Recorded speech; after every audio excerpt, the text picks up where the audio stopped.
Okay, thank you for coming back. Sorry about that unintentional commercial break. We were talking about the chain link with Caller and your tribute summon Steel Swarms. Um, like I said before, they're all optional trigger effects. Okay, so following the was it Sigog's same effects go on chain. Uh, I think that's how it's pronounced, or what the anagram is, or the acronym. Um, they're all three of these guys are optional trigger effects, which means that you can stack them uh, in, uh, in any order you want them to resolve. Okay. Now, important things. Uh, before resolution even begins, Stack targets a card in the field. Okay, that's fine. Uh, that's good. Whatever. Okay. They cannot respond to the targeting. Okay.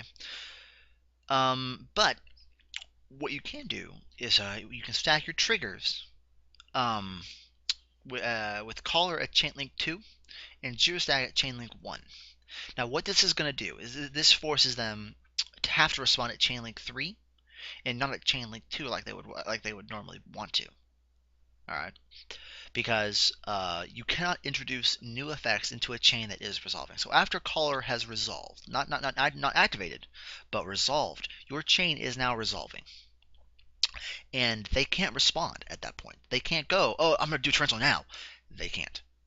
Caller has resolved. The chain is resolving.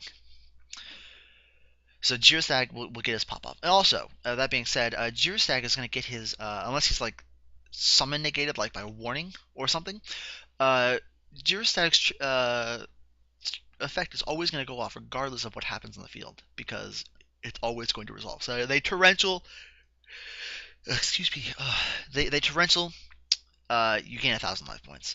They bottomless it. They bottomless Geo Stack. You gain 1,000 life points. You take a card off their field. Um. So yeah, that's great. That knowing those two things is crucial to keeping your Steel Storms on the field, keeping board advantage, and limiting the availability of your opponent's resources to respond to you. The more you know, right? Okay, so other things about Caller. I mean, that 1,700 body is not great. Okay, I mean, honestly, I feel that he should be the 1,850 and Sting should be the 1,700. Because you want him on the board. But that's me. I mean, Konami, me, whatever. Um, but so sure, the 1,700 body is not great. That being said, he's the best the archetype has to offer for level fours. Um, you're not gonna get. I mean, like I look at it from a value perspective, I guess, more so than a body perspective, like in terms of attack. And you get more value out of Caller than you do Sting. Sting, you're hoping that your opponent has a synchro, has a fusion or a ritual monster on the board, um, and that's not always going to happen. I mean, a lot of times you find it's Ixies. Like you're playing Gishkis, okay, great, you got lucky. You happen to walk into into an event and find a Gishki player, great. So suddenly, but I mean, those are few and far between. Those are occurrences that are few and far between. You're not always going to run into original monsters. You run into fusion monsters almost never. I mean, there's an argument, I suppose, that you could sideboard them for the Cyber Dragon fusions, but I mean, Ophion does that job so much better. Really. Um. So yeah, Caller is the best the archetype has to offer. It's a +1 in terms of board state when being tributed. It's a level 4. It's a dark monster, which I guess isn't important as I took out the only extract monster I needed. Actually, no, I didn't. I mean, he's level 4. He's a dark. He's got 0 defense. He's everything we want. Okay, everything we want in a monster for this deck. Let's go in. Okay, we're gonna go with the Steel Swarm Cell. Now, I talked a lot about this before throughout this whole thing so far. But yeah, I mean, it's the most aggressive monster we have in terms of summoning. We can just summon whenever. Bam. Uh, so great. I mean, turn one, we have the option of a turn one level 7 or a turn one level 6 that interacts with the board as it is. That's great. We want stuff like that. I mean, that in a sense that gives us an edge over monarchs who have to in most cases wait uh, and wait to interact with their opponent. So yeah, I mean, Steel Swarm Cell, I highly support it. Um, it allows the deck to really tackle the meta in ways that it needs to tackle it versus Scout, which doesn't. Again, not to offend any of the Scout players. You guys want to run Scout, do it. Do it, but don't just believe that Scout is the end all be all of Steel Swarm. Scout is a monster that's fine, I guess, in casual. Like if you're playing like Roids, and I mean, sure, Scout might be an all star there. Like against the deck that's worse than us, sure, okay. But I mean, don't tell people that Scout's the main monster. Scout is one monster that doesn't do its job very well. Okay, enough of a tangent on why I hate Scout. That'd be a whole other video. That'd be like an hour. Let's move on to SteelSwarms Deck. Now, this guy, um, this guy's great. I mean, what more do I really need to say? He is he's best friends with BLs, best friends with Dracosac, best friends with Star Spark Dragon, best friends with a lot of everything really. Because I mean, anything that I mean, he makes Maystroke look like a chump. He makes I mean, it makes Arc Silent Honor's Arc look like a chump. Makes in any monster really look chumpy uh, because of what he does. I mean, the fact that he sends. Let's go ahead and highlight that. We'll have to talk about that for a couple minutes, for a couple seconds here.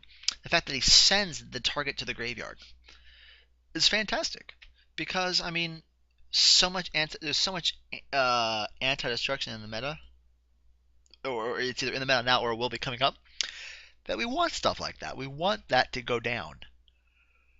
Uh, that he can just come in and mop it up. He slaps it around, does his job.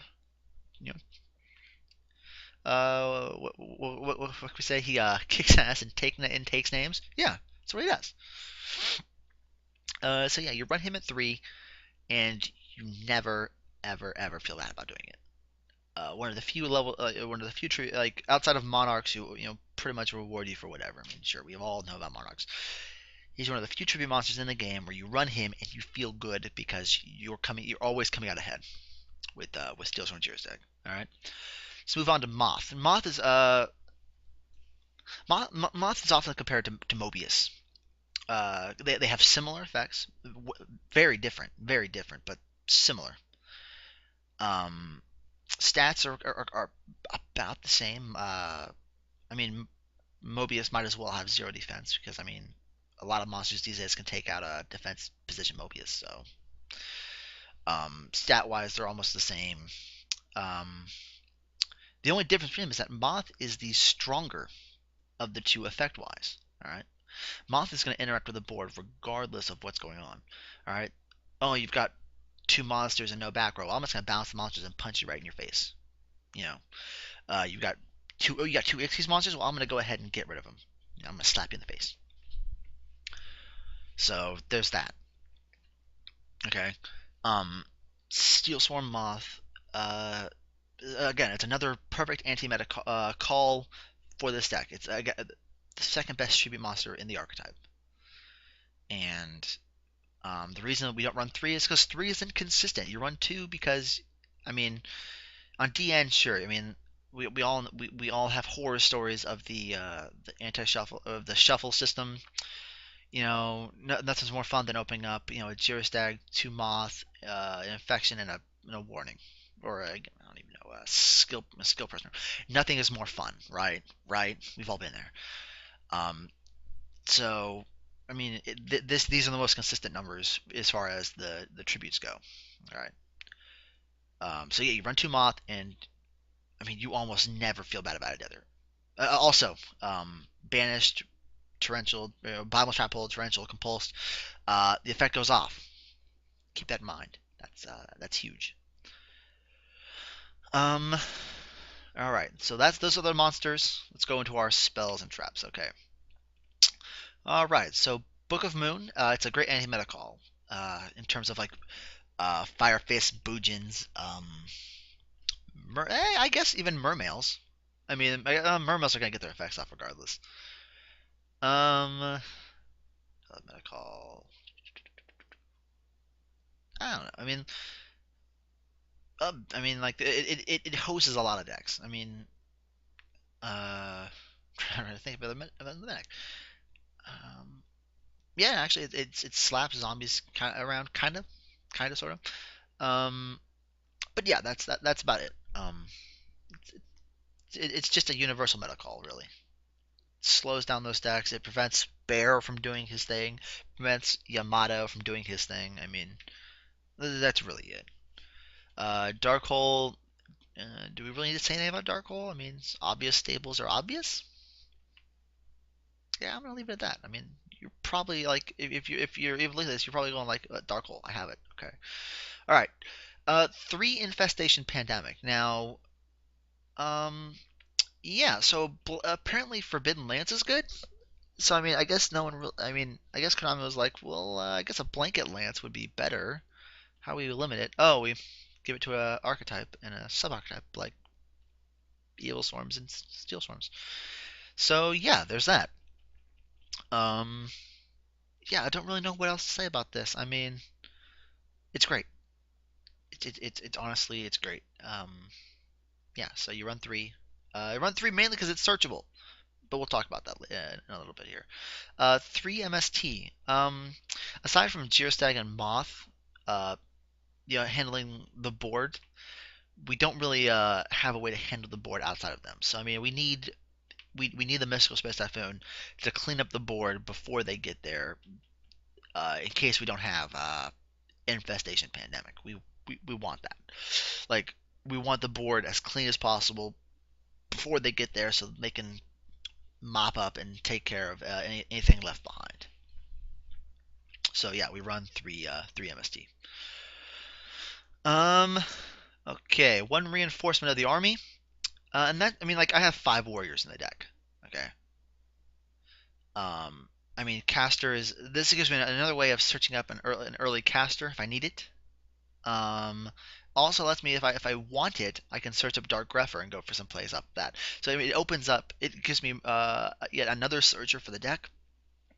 Allows me to open it up uh, widely and grab some variety for plays. Okay, traps. I'm gonna talk about a couple of these. We're gonna have to go to another commercial break. Yay! Um, breakthrough skill. I don't run Valor in the main board because I mean otherwise I'm just going for like monster mash. I might as well go go big and start running BLS and Dad and stuff. I don't know. But breakthrough skill is great for us because I mean it allows us two chances to negate effects that would hurt us in some form or fashion. Hits those bears, hits those Yamatas. It hits the megalos. It hits everything really, but it gives us a second chance to do so against other targets too. We want a dark hole. They have a BL, so we can break through skill on our turn, take it out, and punch in the face. That's what we. That's the type of stuff that we need. Like Valor's fine, but we need more chances to do so. Okay. Compulsory. We all know compulsory. All right. Non-destruction removal is great. Who knew? Um. So yeah, it's at one for a reason. It's no reason to go over it. Okay. Let me see. All right. Looks like I'm going to go do another commercial break. I will be back in a couple minutes with the rest. Stay tuned.